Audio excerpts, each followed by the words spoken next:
You're listening to World of WWE, a WWE podcast. Hey guys, you're listening to World of WWE, a WWE podcast. It's Ant, and I'm joined by my other host of the show. What's up, guys? It's me, Dan. What's up, guys? Carlos here. Dan the Man. Yeah, Carlos is here. You have Dan the Man and Carlos the Los Boricua. What the heck? that was cool.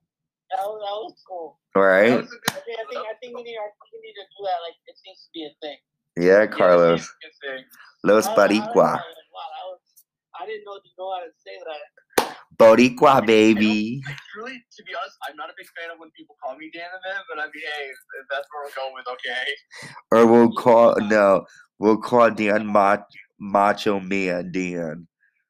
Okay, I'm down for that. See? Tell me you didn't just say that. Tell me you didn't just say that. Macho Man Dan, Los Boricuas, Carlos, and I don't know. I don't have one for me. Ant-Man. It's like Marvel. He doesn't do shit. Ant-Man is awesome. You need to watch his movies. I'm about to, Carlos. I've been watching Marvel, and everybody out there, I've been watching Marvel. I'm on Avengers: Age of Ultron, and Carlos, Ant-Man comes on after it, so I will definitely be seeing it next. Really cool. I'll let you guys know what I think. Fun story before we talk about wrestling. When I was babysitting this kid with Dory over like the summer years ago, we took him to see Ant-Man. And it has nothing to do with the movie. It's just like we went super early at like 9 o'clock and I fell asleep. And then I woke up and I saw like the end of the villain. And I was just like, oh, what just happened? So I'm definitely excited to see it. But yeah, I've been watching Marvel this entire like. Marvel, that's I wasn't either, Dan. Like I never saw any of them, but I started watching WandaVision on Disney Plus, and I'm really, really liking it. And there's a lot of like stuff that's Easter eggs kind of, so like to understand it I have to watch Marvel movies, and I'm liking them. But Marvel was kind of like this year's Royal Rumble with the whole comic book theme. But we are actually here to discuss Monday Night Raw. Exactly, from the Hammerstein Ballroom in New York, New York. Wee wee wee wee wee. You know the old like thing with the no. I want to watch those draws, man. It's so cool and weird, to see how old. And I think it's so cool, like, to think whenever they come to your town. I remember I used to be like, welcome to Monday Night Raw. Welcome, everyone, to Monday Night Raw. We are live from Madison Square Garden. Yeah. Yes. Vince McMahon loved doing that. Vince McMahon used to do commentary. Yeah, he really gets a like kick and a joy out of doing that. No, that's Can I do it one more time? No, you can't, Carlos. We are uncensored. Okay, Carlos Los Boricua. Welcome to Monday Night Raw. We are live from Madison Square Garden. Yeah. Thank you, Jerry Lawler. Oh my God. We're going to see the puppies out tonight. Stone Cold. We're going to see some fine ass heels tonight. Where is that bastard? Yeah, my favorite guys, and this is Jerry, Raw. stop worrying about the divas. Oh my God, they're Carlos is like reliving his like WWE commentary dreams. We've been watching Ladies of the Ring, and every single match Jerry Lawler's so pretty tight. Well, I mean, Jerry Lawler was obsessed with the divas. I mean, wasn't he like the leader of the diva search or whatever? Puppies. He was obsessed with Kelly. Mm-hmm. He was married to a diva called the Cat, and she took off her like bra on pay-per-view, and yeah. But there's one moment with Jim Ross, and then first of all, I have to do one Vince McMahon wrestling. Welcome to WrestleMania. Welcome everyone to WrestleMania. He loves doing that crazy like rasp thing at the end. But there's Fire. Anyways, there's a really funny Raw episode where it's the night after Survivor Series 2001, and Paul Heyman tries to jump at Jim Ross, and Jim Ross just starts pounding him. He goes, come on, you son of a bitch," and he's like beating the shit out of him. It is hysterical. It's the funniest. I crack up every time I see it. Come on, you son of a bitch. And then after Paul Heyman gets pulled away, you just see Jim Ross looking at him like, come on, let's go. And I was dying. Good old JR. Dun dun dun dun dun dun dun dun. Jerry Lawler and Jim Ross, they are one of the best commentators of all fucking time. Yeah. Well, now that we're doing like our own Monday Night Raw throwback, let's cover Monday Night Raw from February 1st, 2021. Royal Rumble has passed. Edge won the men's Royal Rumble. Bianca Belair won the women's. And now we have WWE Champion Drew McIntyre comes down to the ring. And he talks about how the Royal Rumble match card was stacked. It was a great card. And then Edge comes down and he says that Drew McIntyre needs to be more serious because McIntyre is basically talking about how he liked Edge and respected him. And then Sheamus comes down and Edge tells Drew McIntyre he needs to watch his back, and that he will walk out of WrestleMania as a champion. And Edge will let Drew McIntyre know which title he chooses when he wants to let him know. And then Sheamus bro kicks Drew McIntyre, and he says they're not friends. So what did you guys think of that segment with Sheamus turning on Drew and Edge coming out? I have mixed feelings about it. I didn't really care for the Sheamus part, but I did love the Edge part because it just shows like Edge is going for the ultimate opportunist that he is. It's just a great way that they're doing with him. You know what I mean? Yeah. What about you, Carlos? What are you thinking? So, I mean, I feel like we had this coming for a very long time, ever since they had that brawl backstage, and they became friends again. I feel like this has been brewing like for a very, very, very long time. But it honestly brought a tear to my eye. Like, it's so sad. Sorry. No, seriously, I'm like, man, I'm doing that stuff. No, I was coughing. I know this is like later in the show, but how you said, oh, we used to go to Christmas dinners, me and him, we didn't have our family. That really felt like, wow. Yeah. Well, they're definitely pulling the whole emotional part of it, and I think that that's the only sort of captivating thing of it at all. Like, because I kind of am on board with Dan. I just feel like, and it's not just this. I feel like February and March are the crappy times because you have storylines that don't really matter because they're just trying to get to WrestleMania. So right now it's kind of like, who else are they really going to put against Drew McIntyre? So like, oh, let's just throw Sheamus in there. But I do think they were building up for it for a little bit. But I do think that they're just like, this could lead to a whole Sheamus versus Drew McIntyre thing of Mania. Who the hell knows? Well, that's what I was thinking too. Because you never know. Yeah. But yeah. So then next up we have the U.S. Championship on the line. Bobby Lashley with MVP takes on Riddle. He did some cool things. Riddle hit a cool floating bro. Bobby Lashley puts Riddle in the hurt lock on the top rope, and then he doesn't let go, and the referee accused him. After the match, Bobby Lashley puts the hurt lock again on Riddle. MVP tells Lashley not to kill him, to let go. Lashley applies it again and kind of like stares at MVP, and then he throws Riddle over the barricade. What did you guys think of this? It's pretty good. Yeah. How about you, Carlos? It was a decent match for a Monday Night Raw. Go ahead, Carlos. Yeah, I agree, Dan. Go ahead. I feel like it ended too early. But it's crazy how Lashley went all out. He lost it, and then how MVP was trying to stop him, but he just kept going and going. And then MVP gave him that look. I'm really hoping that WWE doesn't do anything like that and end their whole business thing. I really. I'm just gonna be honest with you guys. Bobby Lashley's boring me again. Why? Because just showing how badass he is. No, and I hear you guys. I hear you guys. But I just like, and this is gonna be shocking, even with Orton, I just feel like been there, done that. Like these guys have been on it now for ever. I know there's a new crop of fans who probably haven't seen Bobby Lashley, but like I remember this dude in 2005, and it's like I get it, but I feel like this guy never breaks through that glass cylinder. Like even in '06 when he came, he was dumb. What happened? I said he just doesn't really impress me, you know? Yeah. Like he's a great wrestler and he does look dominant. Like when he puts on that hurt lock, like that's dominant and he is. He's amazing.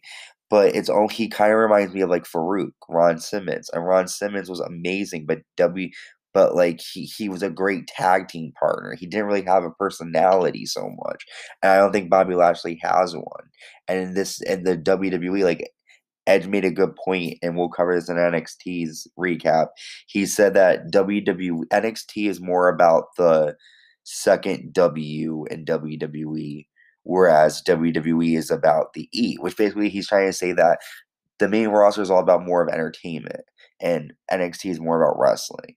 And Bobby Lashley is not really entertaining to me, but that's just my opinion. He is a great wrestler.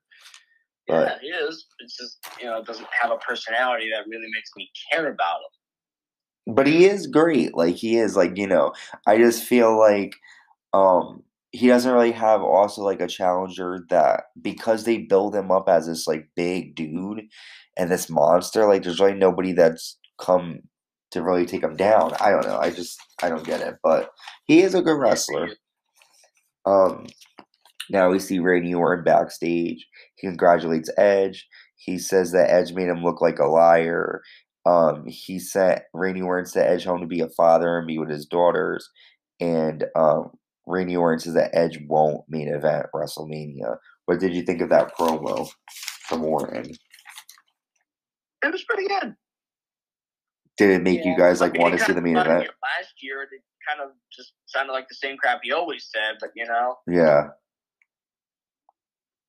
Go ahead, Carlos. You were saying something. Yeah, it was pretty good. Yeah, I once again, guys, like I'm really trying to like be like not objective and be like, oh, I hate this because I really don't. But like again, like I'm getting tired of Randy Orton and Edge, and I haven't. And I don't know. Okay, and I know it's the ending. It's a good way to end it. I know. But kind of like Dan said, like been there, done that. Like he said this sort of promo before, and it's just like maybe put something different at stake. Like maybe they could have been like, okay, if Orton wins, he gets Edge's WrestleMania spot. You know what I'm saying? Like give us more. Like okay, he's end off the feud, and I think it wasn't the greatest way to end it off. Yeah. So then, Kofi Kingston's backstage with Xavier Woods.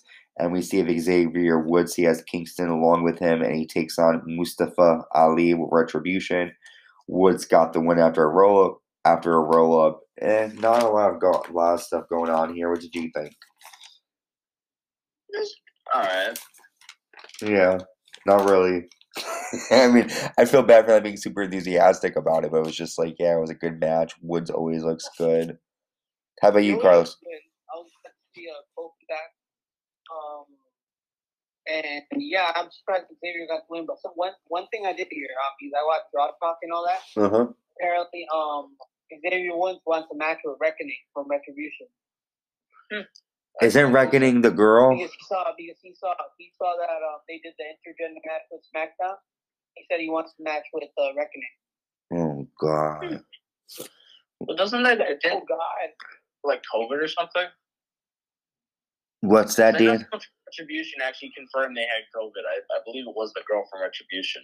Well, that's Mia Yim. She is with Keith Lee, so if she does have COVID, that would make sense as to why Keith Lee was not in the Royal Rumble. Yeah. So that's possible. Yeah, that would be, if she does come back, that would be interesting to see. We then see Damian Priest and Bad Bunny backstage, and The Miz and John Morrison come down to the ring. They introduce Bad Bunny.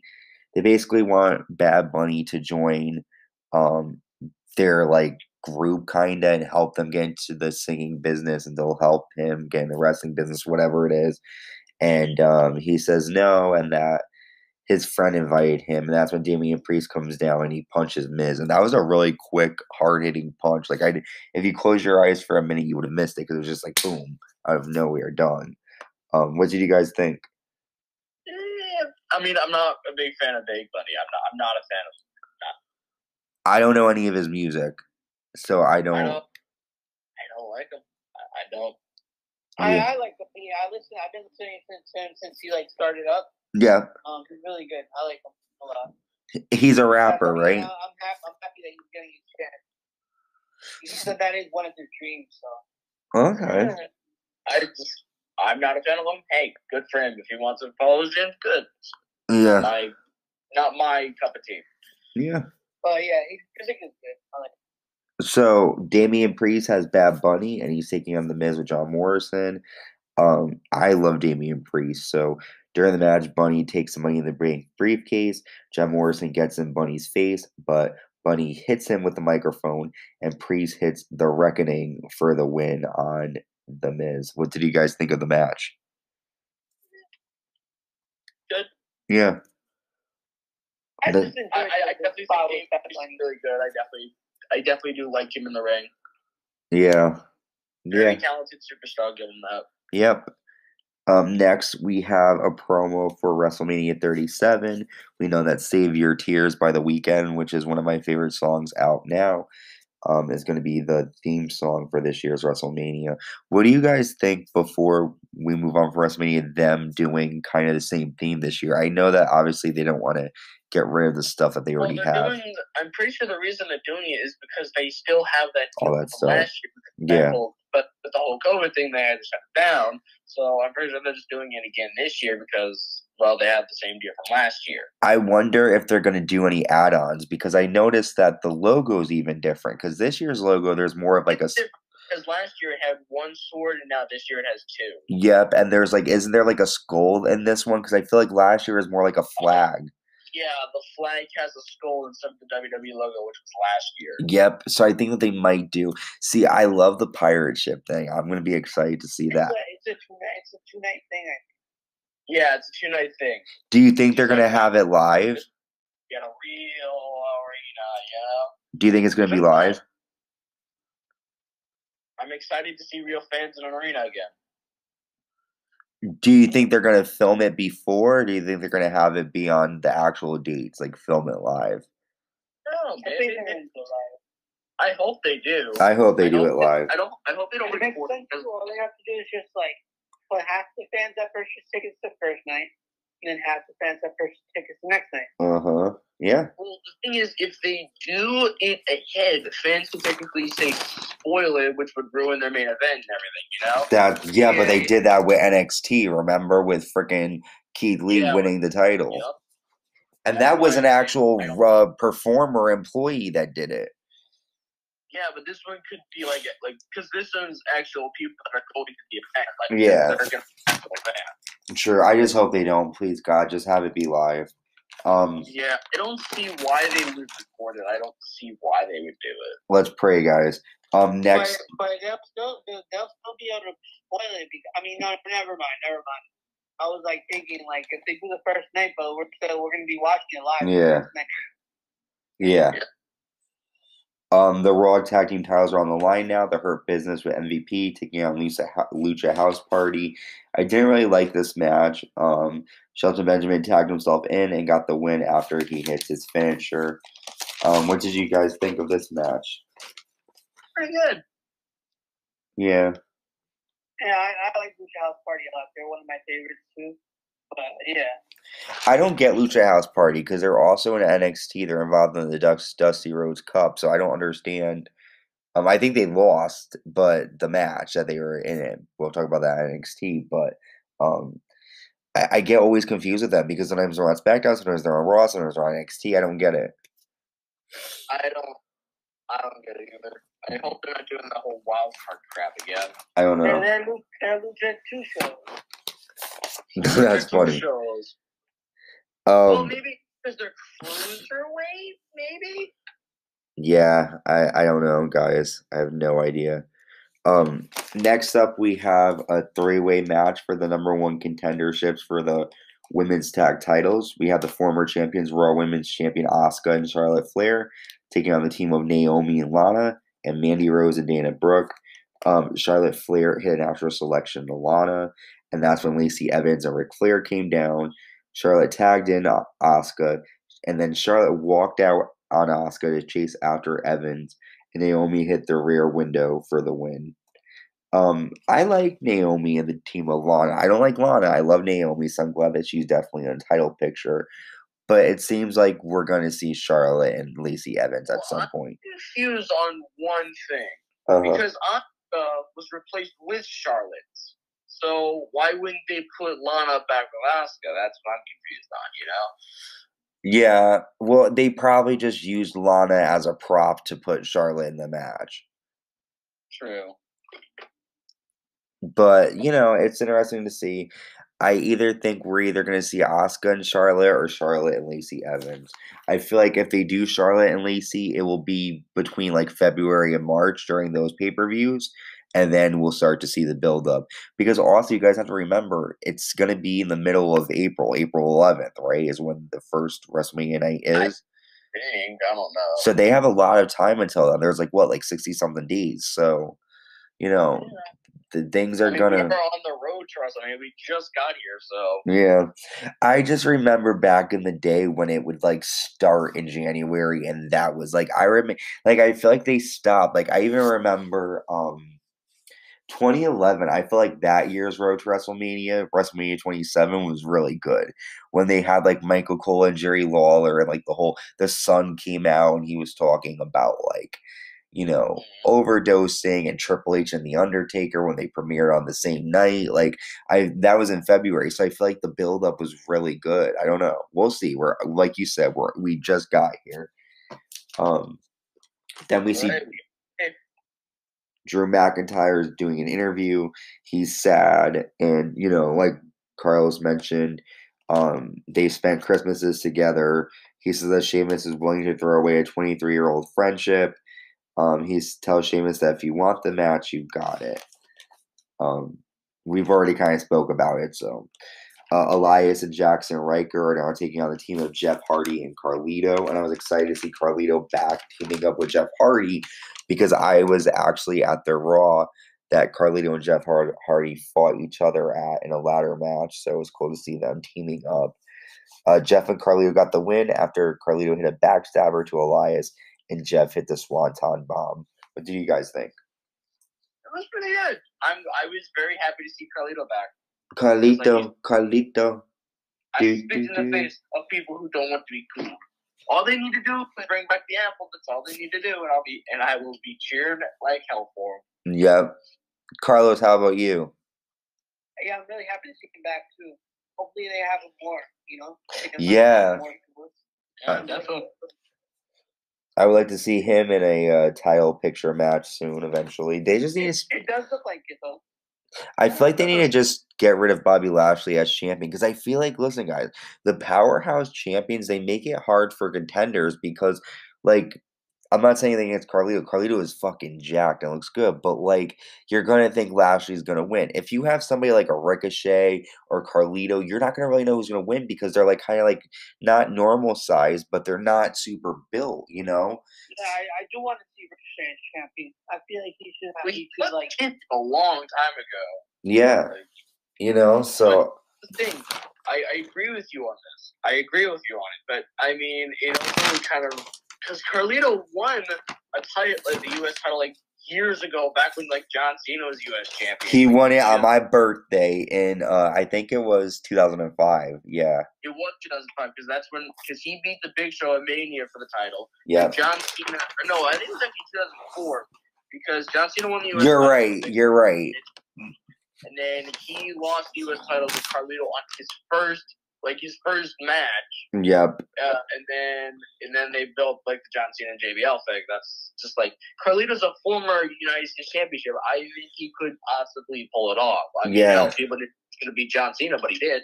Oh yeah, no, I agree. I think Carlito could pull it off. I just don't. Also, too, I guess it's just because I don't really like Bobby Lashley. Like, I don't know if I really want to see Carlito and Bobby Lashley. No, I agree with you on that. I don't think I'd want to see that either. I'd rather see like Carlito against like a Ricochet or against like an AJ Styles or like somebody who's able to move around the ring and not just put submission moves and then sweat till the end. Okay. So then we see Edge, and he's talking about Randy Orton. He trashes him. He gets closure for his little girls tonight, and this ends tonight. We then see Alexa Bliss taking on Nikki Cross. During the match, you see Edge shaking Damian Priest's hand. Alexa Bliss laughs as she beats on Nikki, and she hopscotches into a kick to Nikki Cross. This is when things get strange. Alexa Bliss's old music plays, and she is dressed like her former self, acting like how she used to. And she's like, "Nikki, it's me. What's wrong?" And then Nikki Cross attacks her. The Funhouse music starts to play, and then I call her Fiend Bliss because that's when she's dressed up kind of like the Fiend. She's back, and she hits her own version of Sister Abigail for the win. Now, what was weird is I didn't really see a difference in it. What was different about it? She did another spin. I don't really know. But I will say I like the way they did that. I really loved it, but I really wish they did something with that in the Rumble instead of doing it on Monday Night Raw. I wish Rumble. Then they could have done this on Raw. That would have been cool. Here's what I didn't like about it, guys. This just made no sense. Why just throw them in the ring and do that? Like, that made no sense to me. I didn't like the fact. Here's the only thing I didn't like. Why was she crying last time this happened, and now she was like, "Hey, it's me." Like, I don't understand. I don't understand that either. That's weird. Like, maybe, like, I wish they would have kept her, like, sad, because then you say, "Oh, shit, she's trapped." Yeah, that made sense, you know? Here it is, it's just like, oh, yeah, it's me again, you know? That's weird. It doesn't make sense. I feel like that was because, like, she was with somebody that she was close with. That's why she had that better move. Ooh. I guess true, but I thought she was supposed to be scared, like confused and all that crap, like where she is on all that shit, you know? Yeah, because last time on Raw, she was like looking around and she was crying, and then she was facing Asuka at that time. Nikki Cross was somebody that she was actually like really close with, so maybe she was just like trying to like convince her, you know? True, but see, I'm like a weird supernatural horror freak. Like, I don't watch the show Supernatural, but I like scary movies. And I'm telling you, the way they were playing it out is as if she was like possessed and she's trying to wake up. I don't get why she's such a good move when she got RKO'd last week. Well, that's what I'm saying. Like, it doesn't add up. They're kind of messing it up a little bit, but I love this as much as I don't like the way they're exactly playing the feelings up. But besides that, I love this. Yeah, well, this is the most of Raw that we're talking about, I feel like, so that just shows you. Before we move on to the main event, there's another moment that happens. Randy walks out to the ring. Alexa looks at him and then walks away, and Orton doesn't even look at her. So that's what we're going to set up for the main event. But before we get there, I have some information to throw at you guys. So, oh, wait, 1 second. Hang on. Okay, here we go. I just wanted to make sure we have it. So, in the upcoming weeks, we have some stuff coming up. So, Ladies of the Ring, episode 2 with the Glamazon Beth Phoenix. That will be premiering Saturday, February 20th, 2021. Carlos and I are going over the career of the Glamazon. Then NXT TakeOver Vengeance Day will be premiering on February 16th. That will be our recap video. And then we have Elimination Chamber, which will drop Tuesday, February 23rd. You can also check out Ladies of the Ring Episode 1 with Trish Stratus on demand. And you can check out Attitude Era and Survivor Series 1998 on demand. And we'll be back next month with Rock Bottom in Your House 1998. So check out all that stuff. Again, thank you guys for listening to us. We now have 111 subscribers on YouTube. Again, thank you for checking us out and listening to us on your streaming platform. So now we are on to our main event, Randy Orton against Edge. This is the final battle. The main event. What we all came here for. So it was a good match. A lot was going on. I'm just going to get to the finish. Randy Orton goes to hit the RKO, but Alexa Bliss is seen sitting on the top rope, and she has some weird sort of black goo coming from her mouth. And then Edge hits the spear and gets the win. I think it's supposed to be. I think what you said was like the goo that was dropping out. I think that was supposed to represent blood. I believe. Ooh. See, you know what I thought of, guys, when I saw it? I kind of thought of Abby the Witch, because you know how she has like the sort of like black lipstick? Yeah. I kind of want to see her be more like Sister Abigail, though, guys. I like the way they're putting her. I do. I like the way they're putting her as like the creepy kind of thing. Yeah, I love that. I love the whole creepy. She's really good at it. There's one thing that I'm a little confused on. Why? Like, I get why they're having her go against like Randy Orton and everything, but like, what was the blood representing? Like, why were they doing this for? Probably just to, you know, I honestly. Because there was nothing with blood before. Now there's somebody putting it in there. Yeah, keep him out or what? I just think it was a way to scare him. I think that, you know, it's just a way to say that the Fiend's going to be coming back soon and he's coming for you. I think it was just a way to kind of just get inside his mind. Well, I hear, this is just what I hear. Yeah. Is that the Fiend is actually going to come back with a new look. Like, not like exactly different, like not 100% different like he did the first time, but like. Maybe like burnt or something, like more like. Because he was lit on fire last time we saw him. His whole body was lit on fire. So maybe it could be like burnt clothes. You know, be fucked up if like part of his mask, like one of his eyes is showing and there's nothing but like fucked up shit and like part of the mask is like off. That would be cool. So what did you guys think of the match though? We're talking about what happened, like the ending. What did you think of the match? I thought it was a decent match. I feel like they could have done a little better, but it was an okay match. Yeah, how about you, Carlos? Yeah, I thought it was good too, but they did definitely have better matches in the past. Yeah. My favorite one between the two is probably Backlash. Yeah. Yeah. Really nothing special. I mean, to let you guys know, like, I was a little disappointed tonight because I thought we were going to get a little bit more after the Royal Rumble. They said that WWE was almost going to reset and start doing more adult content after the Rumble, and I didn't really see anything adult on this show. So I don't know what is happening, but SmackDown, in my opinion, has been good. This wasn't terrible, but hey, I feel it's been better than prior weeks. Yes, I'll give you that. It has. It definitely has been. The cliffhanger. That's what I'm glad they didn't do. Yeah. Like, it wasn't like, oh, someone suddenly disappeared. Like, that's bullshit. I hate that. Yeah. You know? Yeah, no, I agree with you, man. Yeah, so it was better than most. So it wasn't terrible. It wasn't great. But that is all for our Monday Night Raw recap. We will see you next week with our next Raw recap. Anyone have any last words? No. All right. Well, we are all set. Thank you guys for tuning in and stay safe. Thank you guys. Yep. Thank you guys. Appreciate you guys. Yes, we appreciate you guys so much. Remember, we are nothing without you guys. Well, that's these guys over here. I'm something. I'm joking. I'm kidding. No, really. He's just trying to put us, you know, he's only putting himself over. Yeah, I'm a natural born heel, guys. Okay, well, thank you guys for listening, and we will see you soon. Bye. Bye.